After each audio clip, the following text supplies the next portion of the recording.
ఈ 32వ దశకంలో మత్స్యావతారాన్ని వర్ణిస్తున్నారు. 6వ మన్వంతరం చివర్లో నైమిత్తిక ప్రళయం వచ్చింది. బ్రహ్మదేవుడు నిద్రకి ఉపక్రమిస్తుండగా హయగ్రీవుడు అనే రాక్షసుడు వేదాలను అపహరిస్తాడు.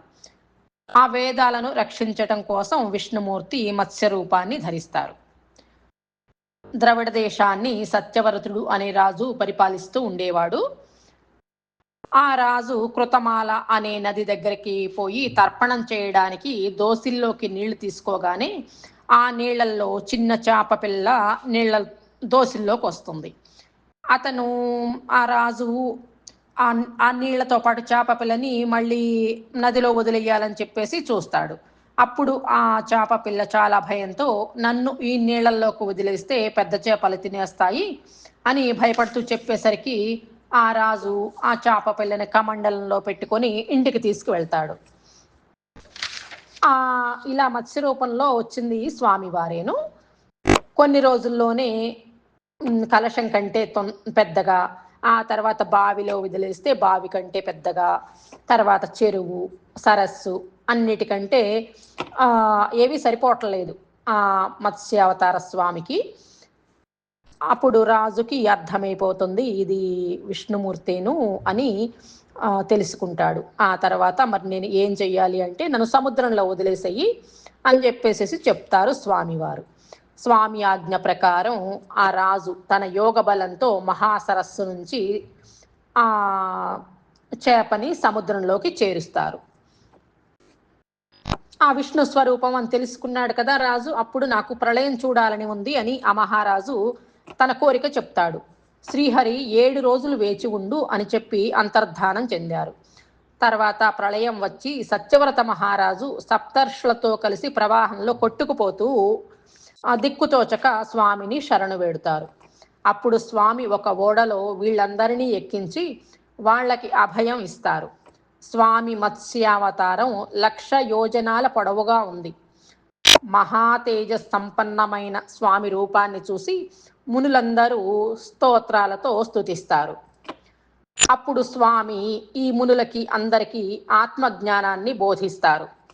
ప్రళయానంతరం సప్తర్షులని వారి వారి స్థానాలకు పంపి సత్యవ్రత మహారాజుని వైవస్వత మనువుగా చేస్తారు.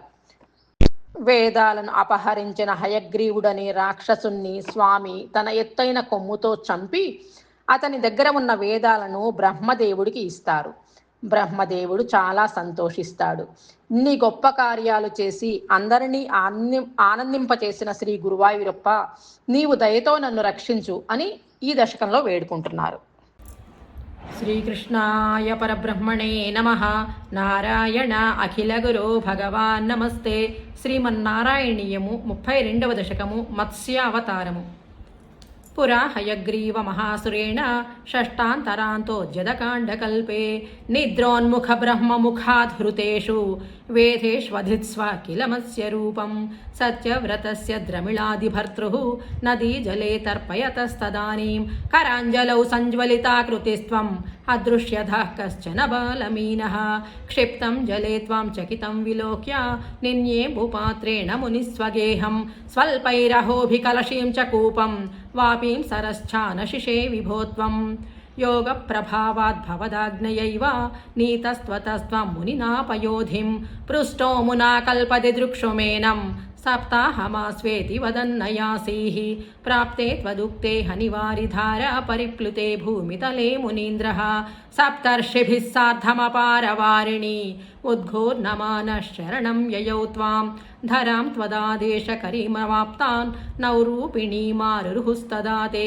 తత్కంపకంప్రేషు చ తేషు భూయః త్వమంబుధేరా విరభూర్మహీయాన్ ఝషాకృతిం యోజనలక్షదీర్ఘాం దధానముచ్చైస్తరతేజసం త్వాం నిరీక్ష్య తుష్టామునయస్త్వదుక్త్యా త్వత్తుంగశృంగే తరణిం బబంధుః ఆకృష్టనౌకో మునిమండలాయ ప్రదర్శయన్ విశ్వజగద్విభాగాన్ సంస్తూయమానో నృవరేణ తేన జ్ఞానం పరం చోపదిశన్నచారీః కల్పావధౌ సప్తమునీన్ పురోవత్ ప్రస్థాప్య సత్యవ్రత భూమిపం తం వైవస్వతాఖ్యం మనుమాదధానః क्रोधादयग्रीवमभिधृतो भूः स्वतुङ्गशृङ्गक्षतवक्षसं तं निपात्य दैत्यं निगमान् गृहीत्वा विरिञ्चये प्रीतहृदे दधानः प्रभञ्जनागारपते प्रपायाः। श्रीकृष्णाय परब्रह्मणे नमः। नारायण अखिलगुरो भगवान् नमस्ते।